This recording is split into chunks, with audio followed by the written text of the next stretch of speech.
Welcome back. Thank you for staying with KTN News. We continue with our wall-to-wall coverage on the latest political developments that are set to happen in just about an hour or so. We expect the Kenya Kwanza coalition led by Deputy President William Ruto to name the running mate who will actually deputize William Ruto if they happen to win in the August 9th general election. A lot is at stake, but clearly this particular name will be coming from Mount Kenya region if all things are considered.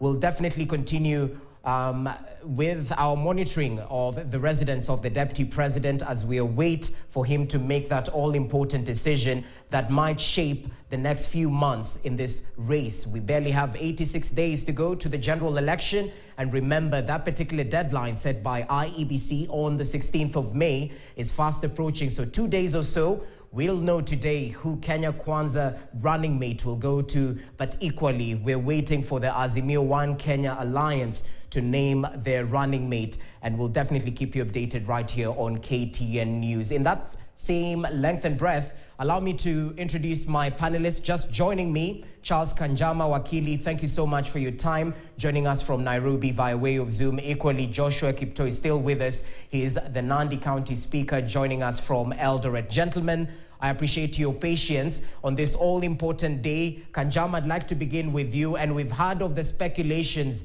in terms of those who are front runners to be named as running mates. But I beg the question, and this is where your law expertise may come in, for individuals who might have been mentioned or implicated in graft. There's been that particular conversation about barring those who are implicated from vying for political seats, and some individuals have history with graft-related cases. I'm speaking of Madira Member of Parliament Rigathi Gachagua, who's one of the front runners to be named. What's your evaluation of that from the law perspective, and also through the political lens? Will this be ammunition for the opposite camp?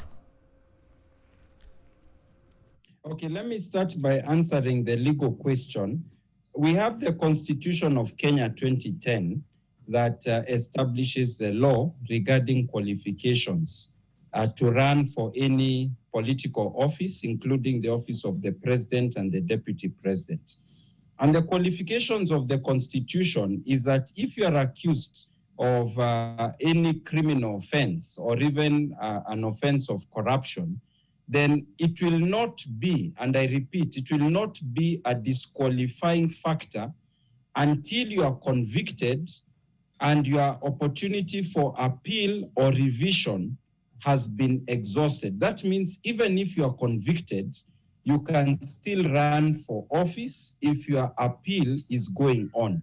And you'll remember very well that in 2012, the team that is currently the president and the deputy president, they were in Jubilee, President Uhuru Kenyatta and Deputy President William Ruto were before the International Criminal Court at The Hague, charged with very serious offenses of international crimes.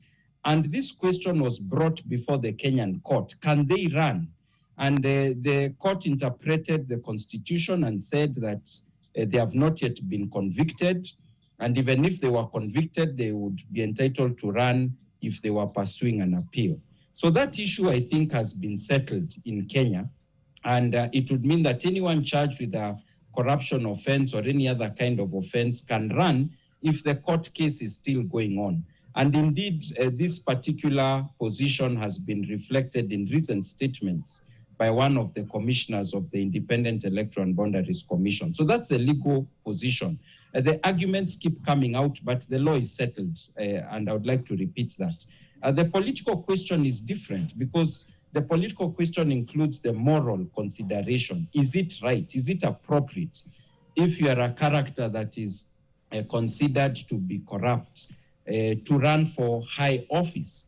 And of course, the moral and political question is a question for the political battleground. And opponents definitely will use the fact that a candidate is being charged with corruption offenses or accused of corruption offenses on the campaign trail. And these accusations have even been made of the presidential candidates, leave alone the deputy presidential candidates. And that is precisely what is intended by the constitutional architecture of Kenya, that where there has been no conviction, then it is a political question, and the voters should consider the moral probity of candidates among the other considerations as they decide who to choose in the forthcoming elections. Okay, Kanjama, thanks for clarifying that. Clearly, the law, you're innocent until proven guilty, but then there's a moral and ethical question in the political lens. But still with you, Kanjama, and briefly, crossing over to the Azimio One Kenya coalition side, we've seen a couple of the names that have been fronted in the likes of Kalonzo Musyoka, Peter Kenneth, Martha Karua, but most interestingly, Cabinet Secretary Peter Munya. What does the law say in regards to a particular individual still in public office and being fronted as a potential running mate? Does his position disqualify him from being a suitable running mate candidate?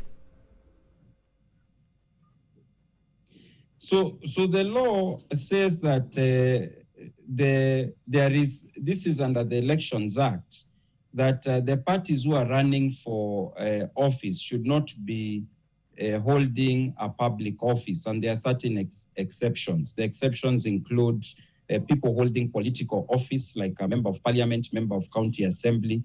Those are the state officers who are excluded from the restriction for public officers running for political office.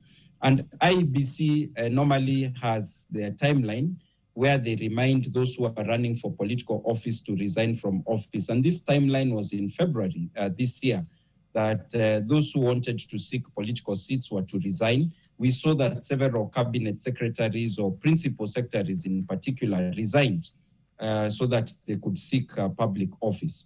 The fact that Peter Munya did not resign, of course, is a legal challenge. It would mean that unless he gets an alternative interpretation from the courts that immunizes him because of holding the office of cabinet secretary, he would be automatically disqualified by IEBC from presenting his candidature as a deputy president. Okay, Kanjama, thanks for that clarification. Let me cross over briefly to Joshua Kipto, who's still with us, the Nandi County Speaker, joining us from Eldoret. And let's evaluate the different approaches by Kenya Kwanza and Azimio One Kenya Alliance in terms of naming their running mate. We've seen on the Kenya Kwanza side, the decision is solely on the deputy president. He's in control of the process and he's been given the leeway to make up his mind. On the opposite camp, we've seen formation of an eminent persons committee led by Noah Wekesa that will perhaps hand the presidential candidate 3 names where he'll choose between them. In terms of the approach, what similarities, what differences can you draw? And at the end of the day, I mean, which one is the better approach in terms of selecting a running mate? Thank you very much. Each approach has its pros and cons. If I want to start with Kenya Kwanza, the advantage of it is that limited time, you are able to have a decision within a considerable limited time because the center of power remains our presidential candidate, that is the deputy president. So that makes it a bit easier.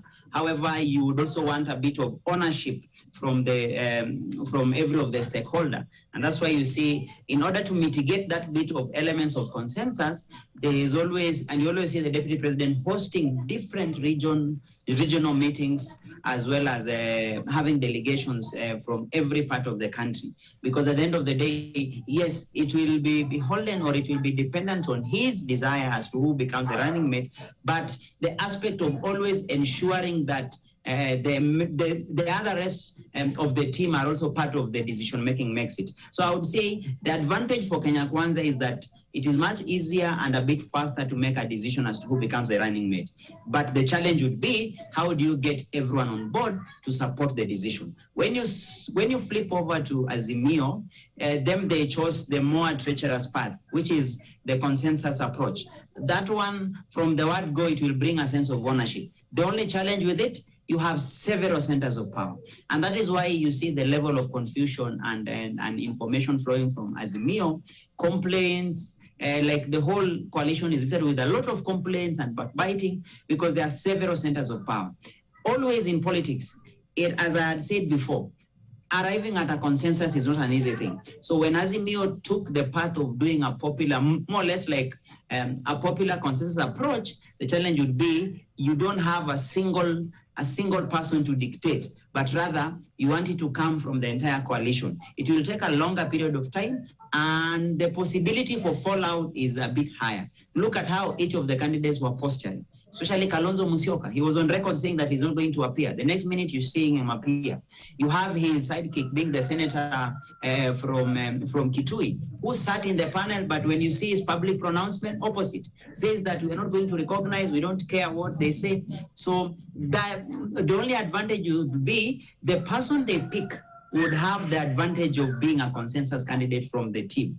And it will be now beholden to the other people to support, which it is 50-50.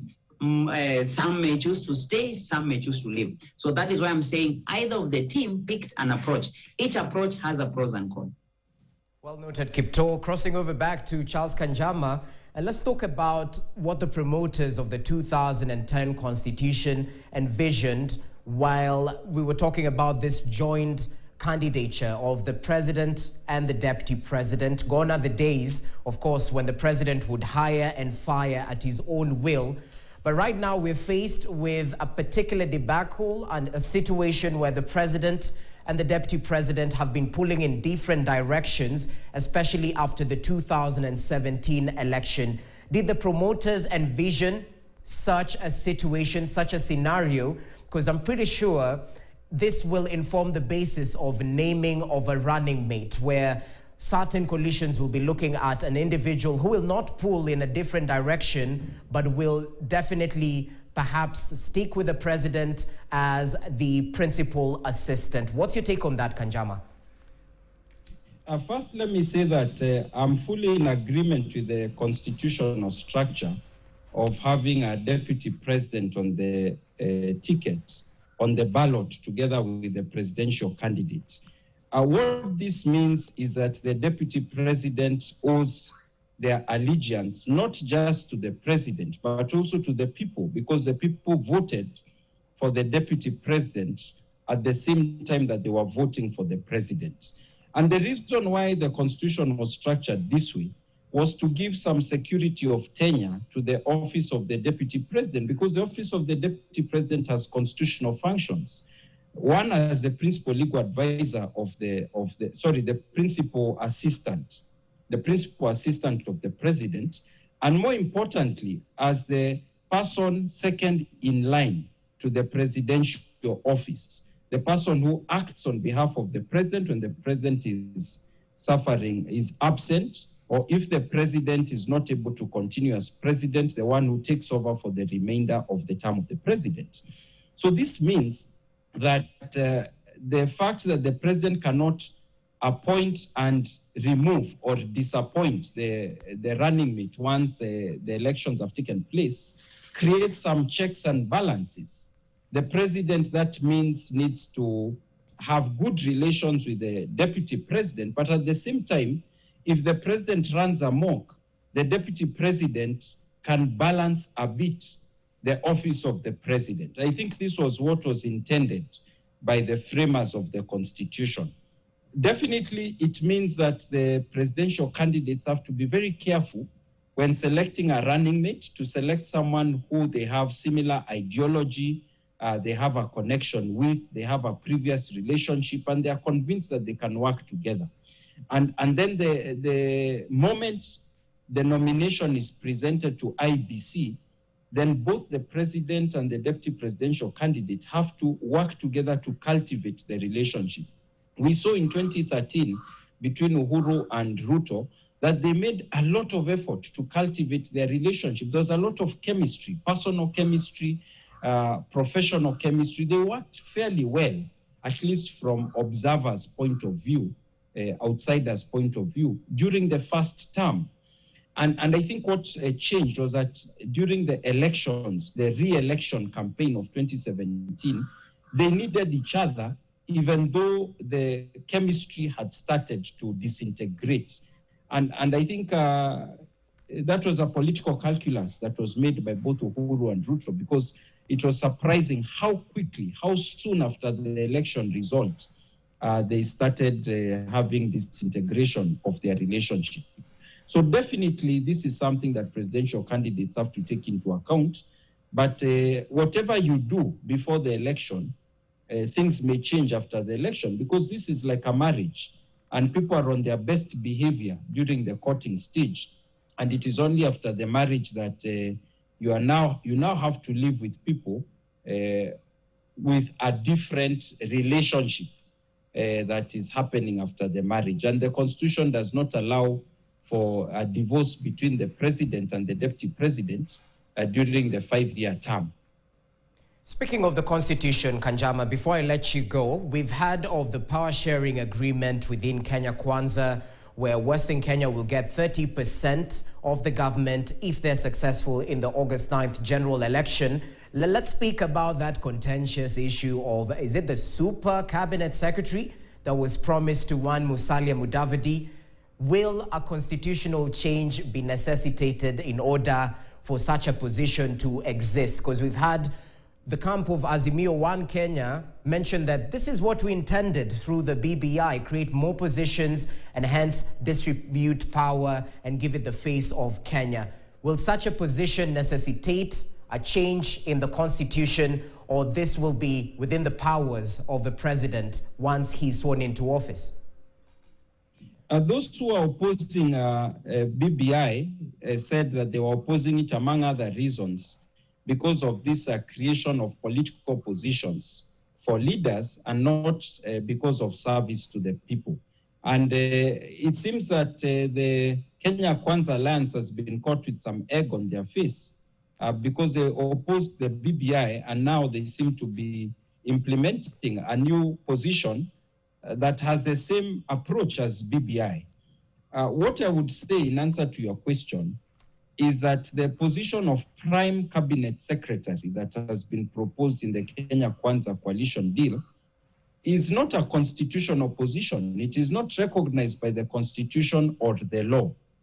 However, we know that it is possible for certain kinds of positions to be created administratively.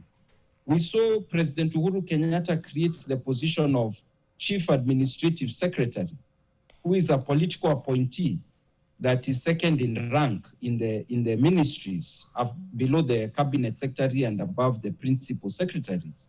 This is not a position known to the Constitution or to the law. We saw President Uhuru Kenyatta also create through Executive Order number 1, I think of 2020 or 2019, a position or a structure of the cabinet which excluded the deputy president, gave Cabinet Secretary Honorable Matiang'i the role of coordinating government business in this cabinet committee that included all cabinet secretaries excluding the deputy president, and it worked. So there are possible administrative structures that could be implemented without violating the Constitution or the law. There was a case that was taken in court to find the position of Chief Administrative Secretary unconstitutional, but this did not stop the administrative structure from working. And I don't recall very well what is the current position regarding that litigation. I think it must be in the Court of Appeal. So the short answer to your question is that it is possible for Kenya Kwanza to administratively create that position of Prime Cabinet Secretary without the need to change the law or the Constitution. And there is precedent in the current term of the Jubilee government. They have created this kind of positions. Of course, if you want to really secure such a position, you would need a constitutional change because administrative structures are at the mercy of the office of the president. The president can create them, can abolish them at any point. But let me also add that under the Constitution, because I'm a lawyer and I have to speak on the basis of what the law says, the Constitution of Kenya says that the role of creating and abolishing offices in the public service is a role that is given to the Public Service Commission. So it is actually the Public Service Commission to create or to abolish such offices.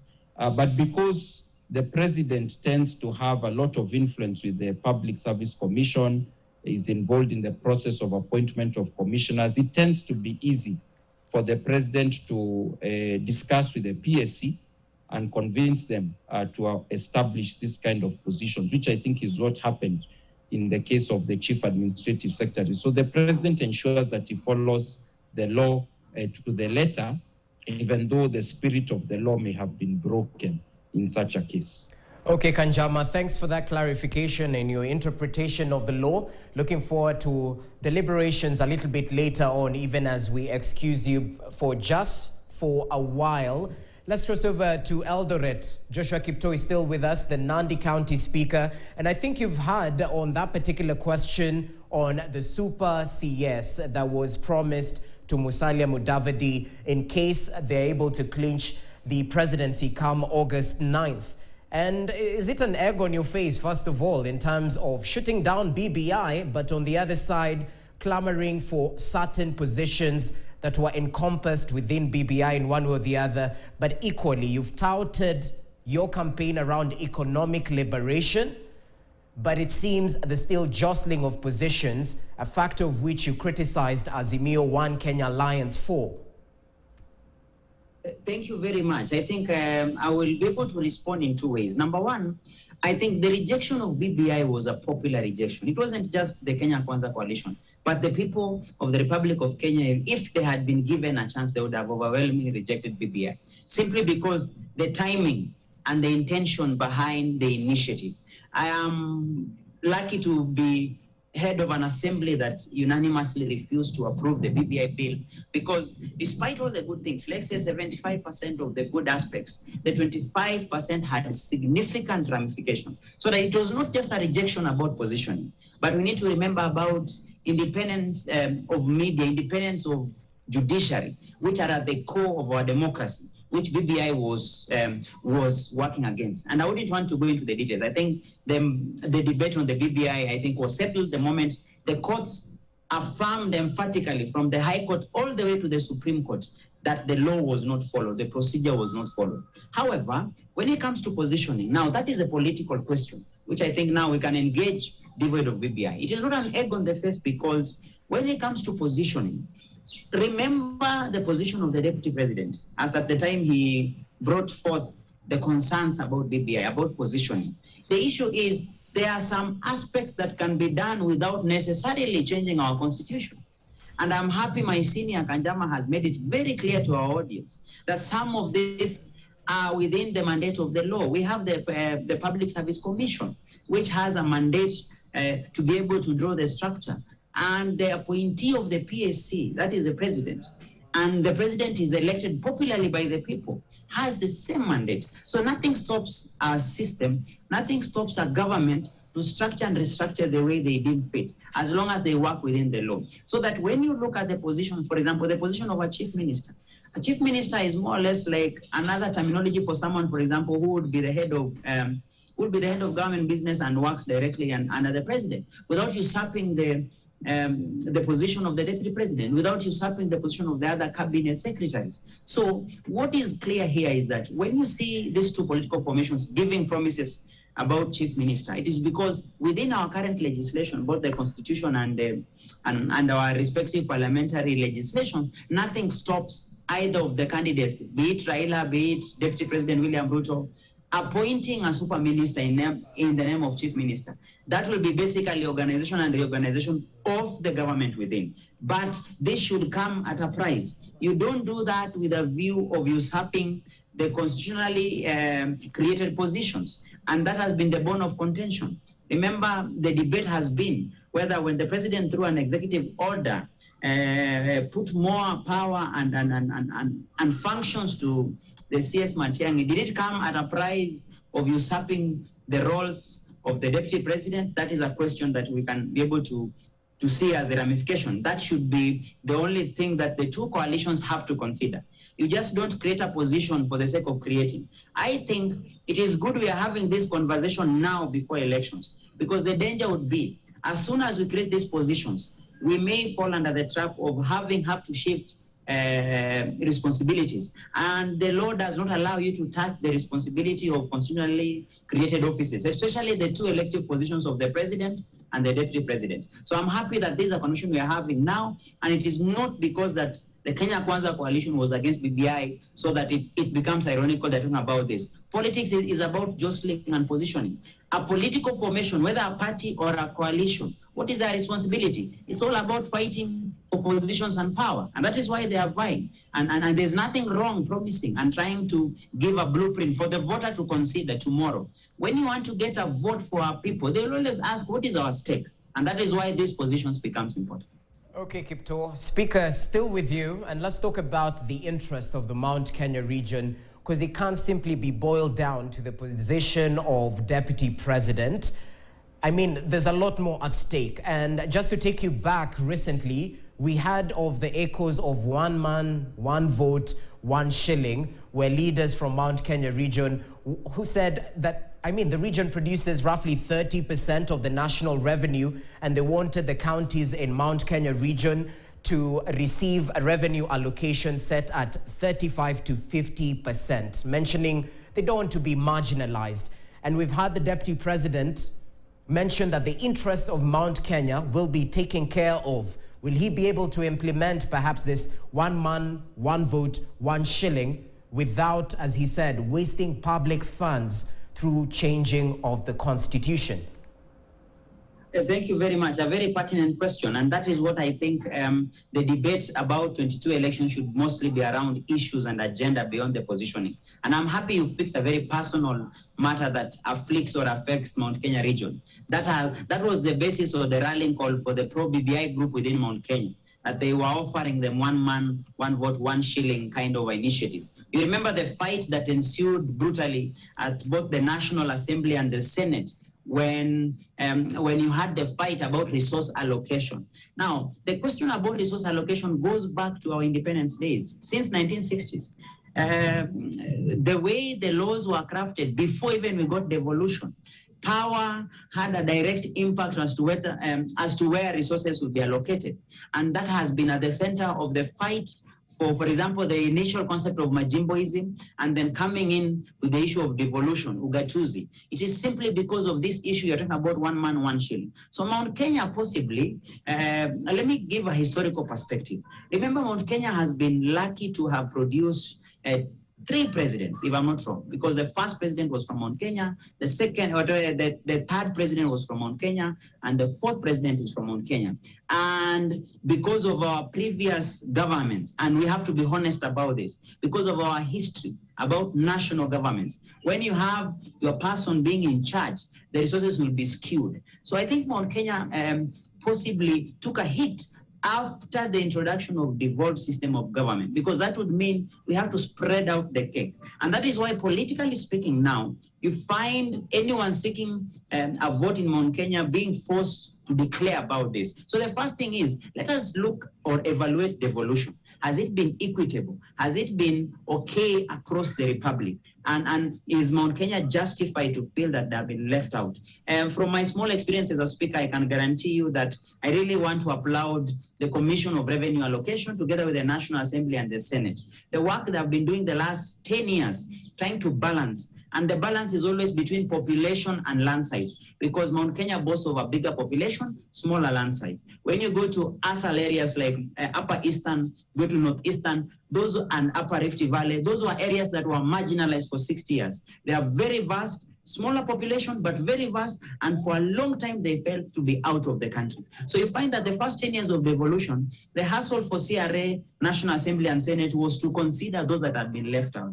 And the 10-year period, now that it's over, the next government has the challenge of balancing. And rebalancing would be, we have to put on the table both consideration for population. And the deputy president, of course, that pressure comes into question because the Mount Kenya people were promised in a very big way through the BBI, that one man, one shilling. And you remember Raila and president were really pushing for that one man, one shilling. The advantage is that the deputy president came with a unique proposition. When he talks about hustler movement, when he talks about the issue of devolved system being at the center of resource allocation, I feel this will be one step away of answering that issue of one man, one shilling. Lastly, just to finish on this, did you see even those agreements that are being put on the table from Kenya Kwanza? In every agreement, for example, with PAA from Coast, even with a team from ANC and Ford Kenya, part of the consideration is not just positioning, but specific promises on their agenda. And most importantly, our blueprint is being written at the regional level. We will not have a one-size-fits-all manifesto. Every region will come up with its blueprint. So you are certain if we give Mount Kenya people a chance to give us their regional blueprint on economy, it will be strictly on that issue that we have a bigger population, consider us. And now that Kenya Kwanza has set itself up on the basis of taking the resources down to the people, down to the ground, I don't think that will be a challenge. But as I want to agree with you, that explains why the issue of the running mate becomes a big challenge. Because for them, I think it's beyond the running mate. They're also keen to ensure, now that these are among the first time they're not having their person being on top of the ticket, they would want to have those guarantees that at least for us, our population will count. Okay.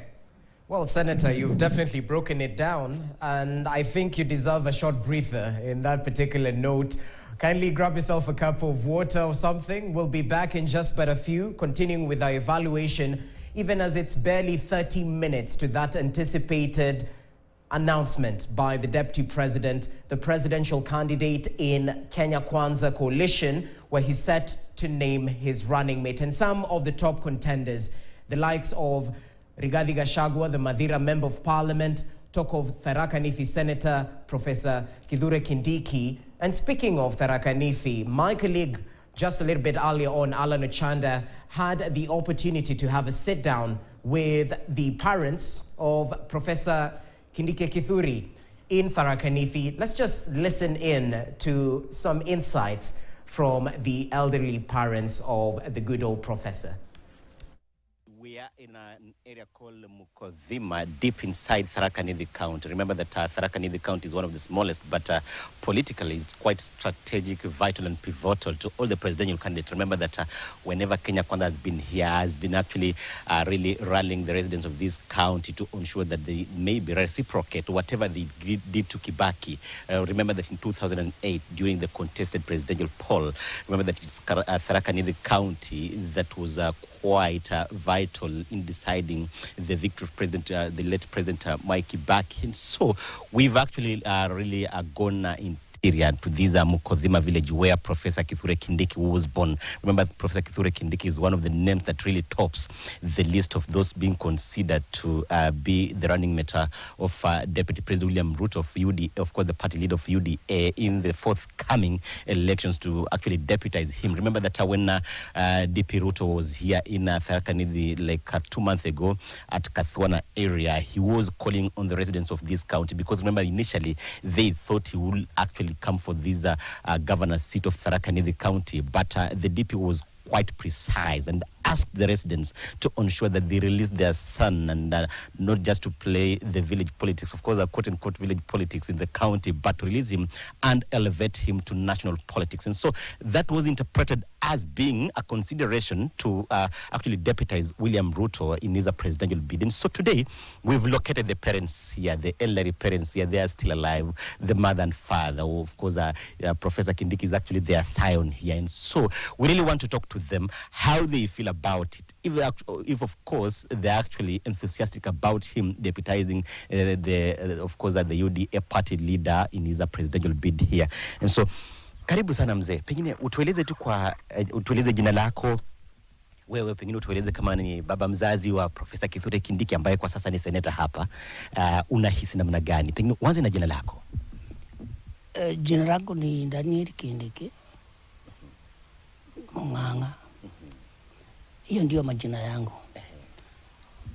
Abraham Kithure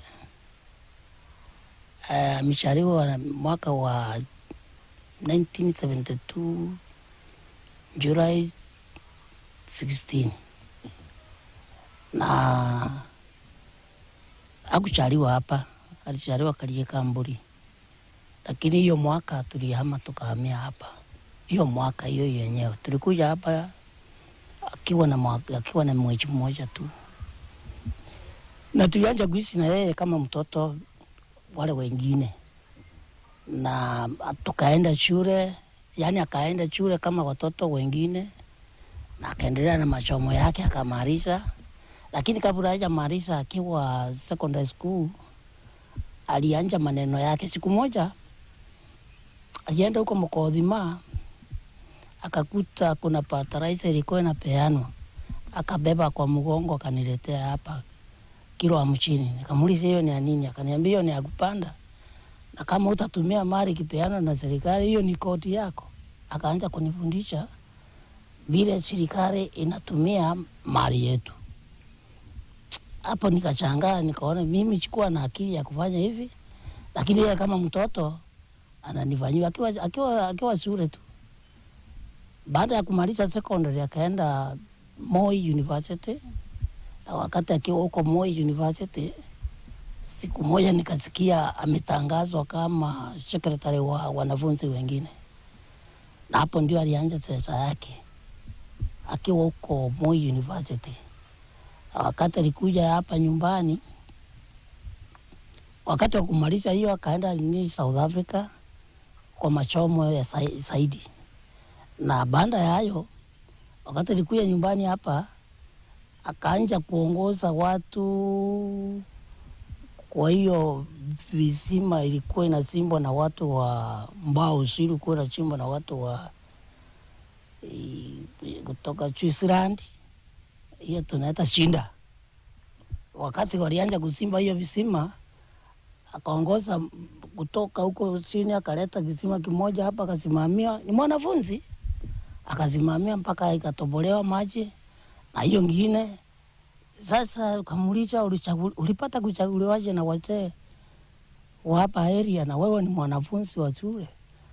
Akasema ni kwa vile waliniona na upendo kwa kuwasaidia.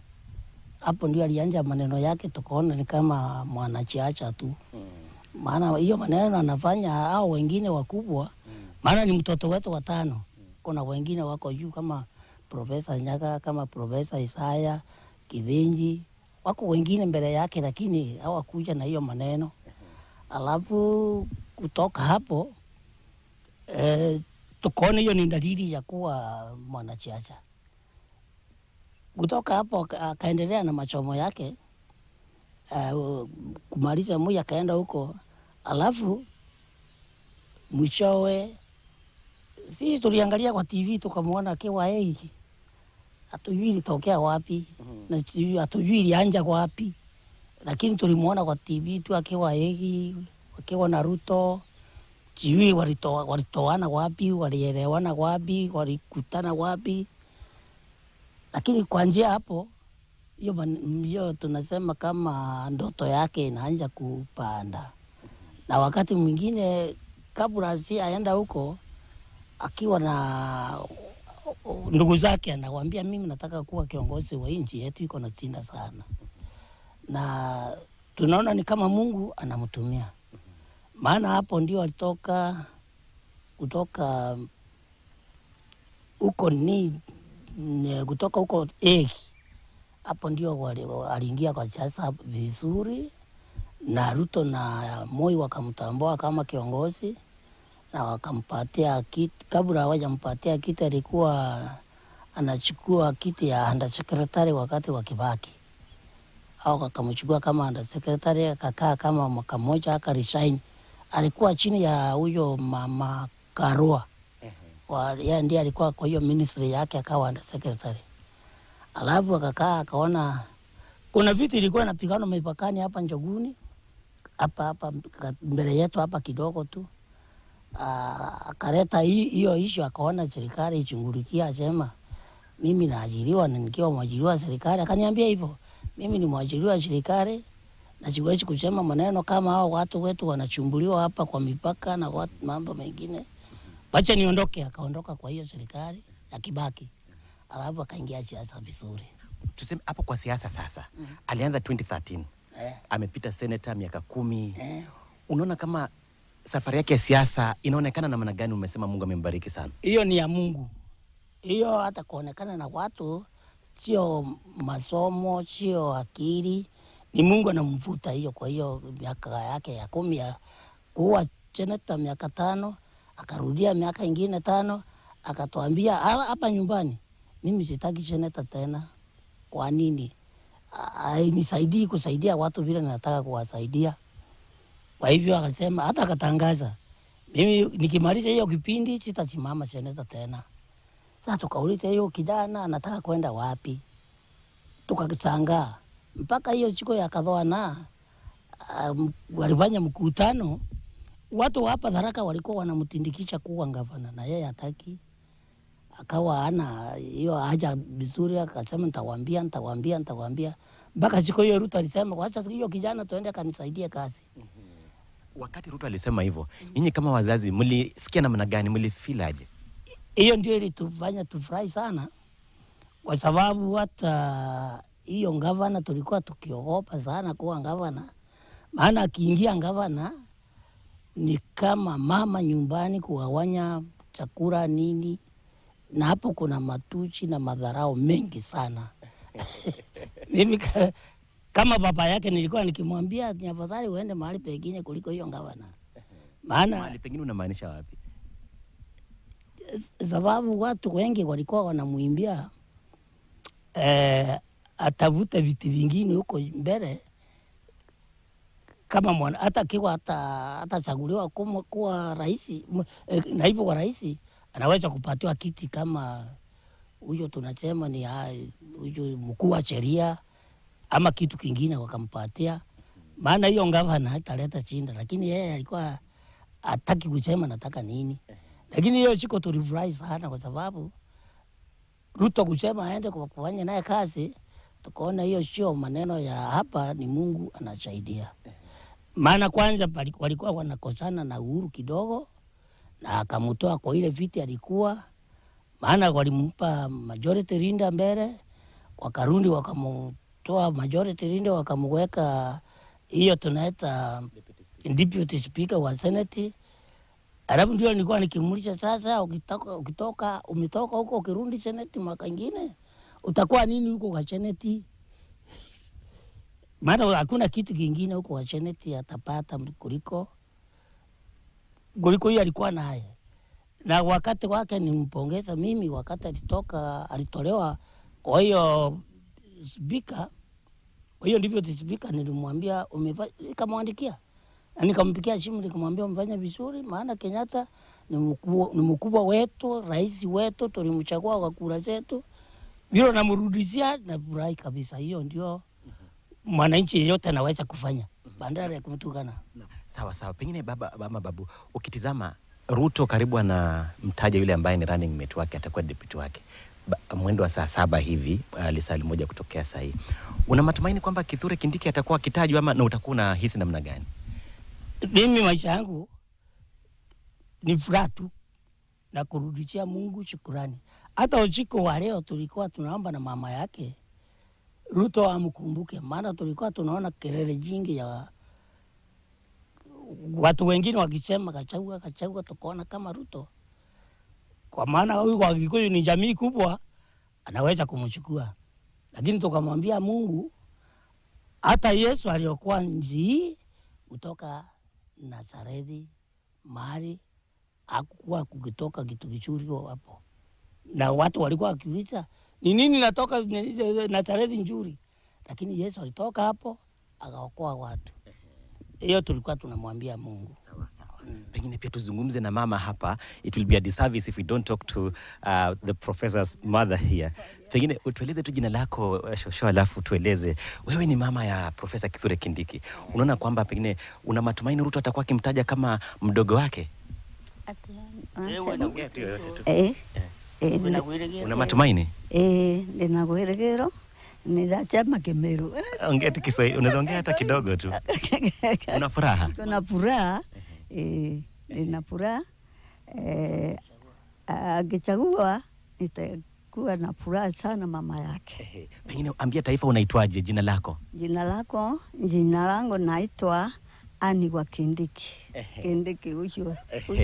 Naona una furaha sana. Acha. Ni huyo wa kanisa. Kindiki huyo. Na huyo ni mtoto wako wangapi? watano, si ndio? Ni watano. Sawa sawa. Okay. Asante sana. Jesse, you can actually see the excitement is quite palpable here. Maybe just talk to the father, or one last one. Maybe ukiangalia vizuri, tumesikia kwamba una watoto maprofesa. Watoto wako maprofesa ni wangapi? Pengine swali la mwisho tu. Vijana wangu wote ni 5. Vijana wangu wote ni 5. Na ni mmoja ambaye ako na tunamuita dokta. Lakini tikumuita ana shahada ya dokta. Hao wengine ni professors. Asante. Well, Jesse, looking at this family is actually a family of firsts here, and of course from the family of first we have the trailblazer here. Going by the account of the father here, Professor Kithure Kindiki really began showing his, of course, his traits of leadership way back in a high school and of course university, where the father is actually giving us maybe that account of how he will actually do things that really even made them really surprised here. But from the parents' account here, that they are really optimistic, and they say that they're actually waiting for that announcement by the deputy president, of course, as to who shall actually be deputizing him in the forthcoming election, of course, on August 9th. But from their excitement here is that they're actually quite optimistic that their fifth-born son shall be named as the running mate. Well, it's all to do with the speculation that is rife. There you had it from the parents of one of those touted to be shortlisted as the potential running mates of Deputy President William Ruto in the Kenya Kwanza coalition.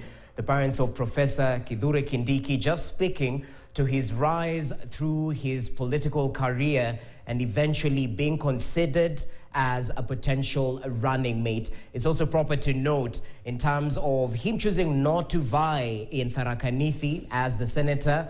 He's been pushed to vie as the governor as well, but he decided to take a look at the national political level and rise above the county. That's one of the individuals that has been touted to be in the front runner as the potential running mate of Deputy President. I still have with me Joshua Kiptoo, who's the Nandi County Speaker, and we've deliberated on quite a few things. Now, Kiptoo, as we finalize, I'd like you to speak to the supporters of Deputy President William Ruto, because I mean the expectations are high and they're waiting with bated breath to know who exactly will join him on the Kenya Kwanza ticket as his running mate. All things considered, we definitely need to avoid a fallout right there. What do you have to say to the supporters? I think the main thing I would ask for a lot of patience and understanding. At the end of the day, it's one position. We can't have more than 2 choices of running mate. And as you've seen, it's a headache for every coalition. It's not just Kenya Kwanza, but including Azimio. So I think my advice to the supporters of Kenya Kwanza would be a lot of patience and understanding. Number 2, to focus on the messaging. What has been the main selling point of Kenya Kwanza? It has always been about agenda. I think the deputy president came out clear early on as he started his journey to be the president that let us change the narrative, let us change the story and make 22 elections be about agenda. So that as he fashion his campaign around the hustler narrative and bottom-up economic, then you could see the ripple effect going to the other side. That's why Azimio as a name is all about unity. So each of the coalition, as we speak right now, have a form of identity, which is an agenda. So I think for Kenya Kwanza supporters, if we don't lose sight of the agenda, if we don't lose sight of what the coalition stands for, then it would mean whoever is picked will be ready and happy to support and say everyone has a responsibility. All of you can be partake in a competitive process, and not all of you will be able to come on top of the ticket or you'll win. So at the end of the day, the message would be, let us focus on the messaging. More importantly, the battle begins afresh, because that would mean the moment both coalitions have picked the running mate, with Kenya Kwanza going first today and Azimio, I would presume by Monday, then it would mean the battle lines would have been drawn clearly. The campaigns begin formally, because the deadline being 16th, each of the political formations would have completed having their candidates right from the president all the way to the MCA, which means then politics begins afresh. It's now the agenda of, it is now the question of who can sell better their agenda to the people. So if Kenya Kwanza supporters really mean well and really wish the deputy president to be the next president, it would mean let whatever decision is made today be just one of those decisions that can push the coalition forward, but not to regress its momentum as they charge forward towards August election. And I think I'm happy with the 22 elections. I have been on TV, I think, since 2016. And I remember my asking in 2017 were that we were only running campaigns devoid of agenda. It was about political personalities. For once, this time, I don't think any other elections you've had such significant interest as to who becomes the running mate.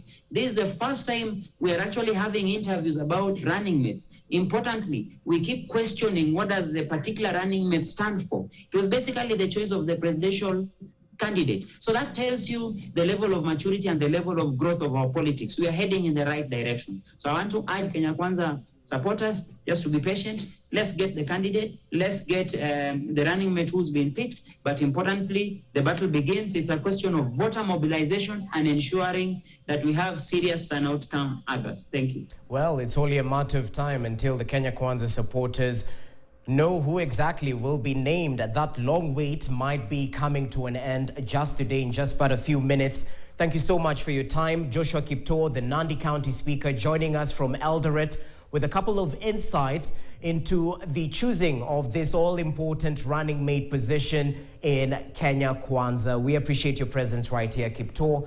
Asante sana. Well, after that deliberation, it's only a matter of time, 10 minutes or so, and we expect the Deputy President to speak to Kenyans. And right here at KTN News, we'll keep you updated on the live events happening at the Deputy President's residence. It's also proper to note that the DP was expected to go to Memusi Sankok's burial ceremony that's happening in Narok, but instead he sent the Senator Oliver Kipchumba Murkomen to represent him on that particular side, perhaps showing that it might be going down today in terms of naming of that all-important running mate position. My name is Jesse Rogers. I make way for the Swahili team led by Cecilia Wakesho Maduva. Keep it KTN News.